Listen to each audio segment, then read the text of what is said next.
तो हम लोग आज की क्लास में कॉम्प्लेक्स नंबर के क्वेश्चन सॉल्व करेंगे। कॉम्प्लेक्स नंबर जो 5th चैप्टर है उसमें जो मिस्टेरियस एक्सरसाइज है उसके क्वेश्चन सॉल्व करना सीखेंगे। लास्ट क्लास में भी हमने कुछ क्वेश्चन सॉल्व किए थे और कुछ क्वेश्चन रह गए थे। जो क्वेश्चन रह गए थे उसमें सबसे पहले जरूरी कौन कौन से क्वेश्चन है जिन्हें सॉल्व करना जरूरी है वो सॉल्व करना सीखेंगे। तो देखो इसमें सबसे लास्ट क्वेश्चन है क्वेश्चन नंबर 20। क्वेश्चन नंबर 20 देखिए, if 1 plus I upon 1 minus I का whole power m equal to 1, then find the least positive integral value of m। इसका मतलब समझ रहे, हमें m की वैल्यू फाइंड करनी है और m की सबसे छोटी पॉजिटिव इंटीग्रल वैल्यू जिसके लिए कंडीशन ट्रू है। तो कैसे सॉल्व करेंगे? जो आपका ब्रैकेट के अंदर है, तो हमने क्लासेस में कई बार सीखा, यदि अपॉन में कोई कॉम्प्लेक्स नंबर है तो उसको सिंप्लीफाई करने के लिए उसके कॉन्जुगेट का ऊपर नीचे मल्टीप्लाई करेंगे। तो इधर आ जाएगा 1 प्लस आई अपॉन 1 माइनस आई और ब्रैकेट के अंदर इसके कॉन्जुगेट का मल्टीप्लाई कर दीजिए। तो 1 plus i upon 1 plus i का whole power m equal to 1। तो ये आ जाएगा 1 प्लस आई का होल स्क्वायर और नीचे क्या होगा 1 माइनस आई 1 प्लस आई, तो 1 का स्क्वायर माइनस आई का स्क्वायर का whole power m equal to 1। समझ में आ गया? अब हम क्या करेंगे, 1 प्लस आई का होल पावर 2 का एक्सपेंशन करेंगे। तो 1 प्लस आई स्क्वायर प्लस 2 आई अपॉन में 1 का स्क्वायर 1, आई स्क्वायर की वैल्यू माइनस 1 इक्वल टू 1। अब आई स्क्वायर की वैल्यू जो माइनस 1 है वो इधर पुट कर दी, तो ये माइनस इस माइनस को प्लस कर देगा तो क्या आएगा, देखिए इधर आगे देखिए, इधर पर आई स्क्वायर की वैल्यू माइनस 1, तो 1 माइनस 1 प्लस 2i अपॉन इधर कितना आ जाएगा, ये माइनस इस माइनस को प्लस कर देगा तो इधर नीचे आ जाएगा 2 का whole power n equal to 1। तो ये माइनस इस माइनस को कैंसिल कर देगा तो इधर आएगा 2i अपॉन 2 का whole power m equal to 1। 2 से 2 कैंसिल हो गया, i to the power m equal to 1। यह अब इधर पर आपको ये पता करना है कि हम m की सबसे छोटी पॉजिटिव इंटीग्रल वैल्यू क्या पुट करें जिससे 1 आ जाए। तो देखो m की i का पावर ऐसा क्या क्या होता है जो 1 देता है, तो 4 है तो भी 1 देगा, 8 है तो मतलब 4 का जितना भी मल्टीपल होगा पावर में वो सब 1 देगा। तो 4 के मल्टीपल में सबसे छोटा पॉजिटिव इंटीग्रल क्या है 4। तो यहां पर आंसर आ जाएगा m इक्वल टू। समझ में आ गया? अब इसका क्वेश्चन नंबर 19 हम लोग देखते हैं।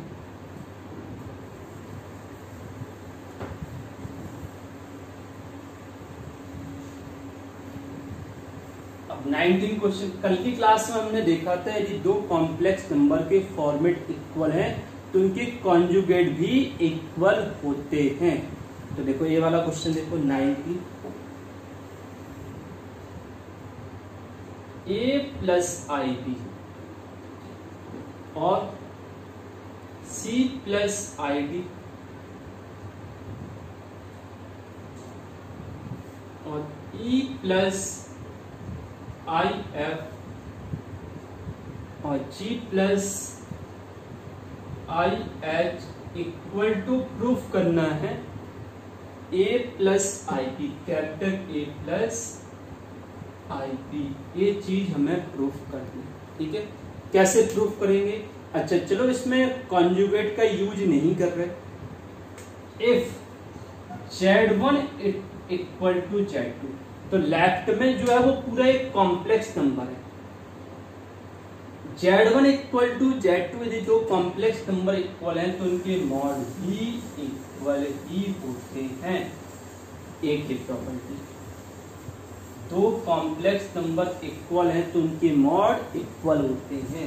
अच्छा, यदि मॉड के अंदर दो कॉम्प्लेक्स नंबर इनटू में हो तो उन्हें हम सेपरेट मॉड में लिख सकते हैं। समझ में आ गया? इन दोनों प्रॉपर्टीज की हेल्प से क्वेश्चन हो जाएगा। इसमें प्रूफ क्या करना है, देखो इसमें जो प्रूफ करना है तो वो देखिए प्रूफ दैट,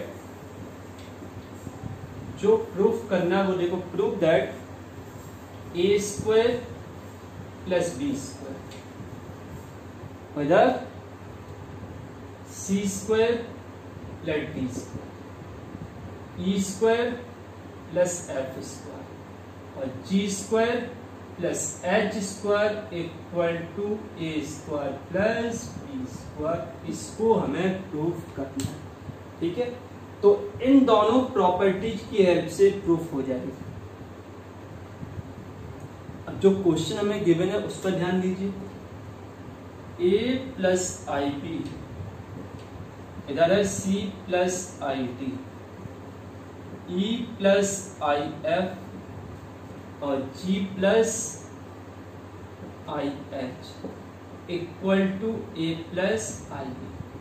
जब दो कॉम्प्लेक्स नंबर इक्वल होते हैं तो उनके मॉड भी इक्वल होते हैं। अभी सीखा है तो दोनों साइड मॉड ले लो। Mod A plus I B, C plus I D, E plus I F और G plus I H equal to mod of A plus I B. अब देखो इस मॉड के अंदर एक कॉम्प्लेक्स नंबर है, पहला कॉम्प्लेक्स नंबर इंटू दूसरा कॉम्प्लेक्स नंबर इंटू तीसरा कॉम्प्लेक्स नंबर इंटू चौथा कॉम्प्लेक्स नंबर। तो इन कॉम्प्लेक्स नंबर को सेपरेट मॉड में ले सकते हैं इंटू में। तो mod of A plus I B, mod of C plus I D, mod of E plus I F और mod of G plus I H equal to mod of A plus I B. अब किसी complex number का mod लेना हमें आता है। Complex number के mod का मतलब जैसे x प्लस आई वाई, उसका मॉड रूट ओवर रियल का स्क्वायर प्लस इमेजिनरी का स्क्वायर। तो इसका मॉड क्या आएगा, ए प्लस आई बी का, तो इसका मॉड होगा रूट ओवर ए स्क्वायर प्लस बी स्क्वायर। दूसरे का मॉड रूट ओवर सी स्क्वायर प्लस डी स्क्वायर। इसके बाद रूट ओवर ई स्क्वायर प्लस एफ स्क्वायर। इसके बाद रूट ओवर जी स्क्वायर प्लस एच स्क्वायर और इसके बाद रूट ओवर ए स्क्वायर प्लस बी स्क्वायर। अब दोनों साइड रूट है तो स्क्वायर कर देंगे तो सबके रूट कैंसिल हो जाएंगे और ये चीज प्रूफ हो जाएगी। तो दोनों साइड स्क्वायर कर दो तो इधर आएगा A square plus B square, C square plus D square, E square plus F square, G square plus H square equal to A square plus D square. तो ये हो गया, यही तो प्रूफ करना था। ठीक है, समझ में आ गया सबको। अब इसके बाद क्वेश्चन नंबर हम लोग 18 सॉल्व करना सीखते हैं। Find the complex of non zero integral solution of the equation.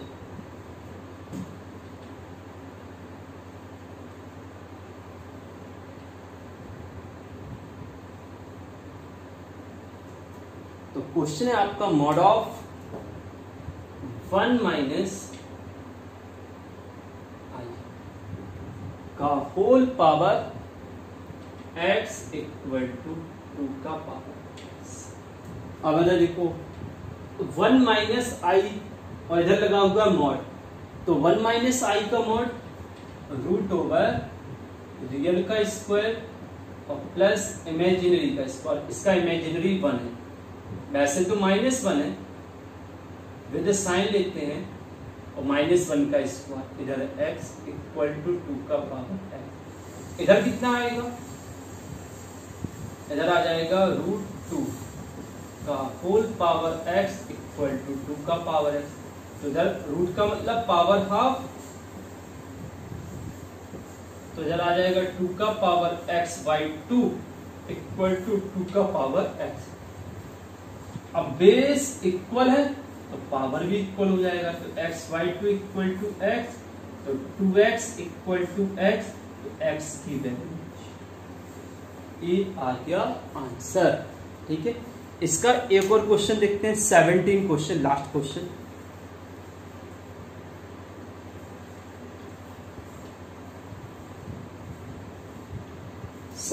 Question में क्या है, ध्यान देना।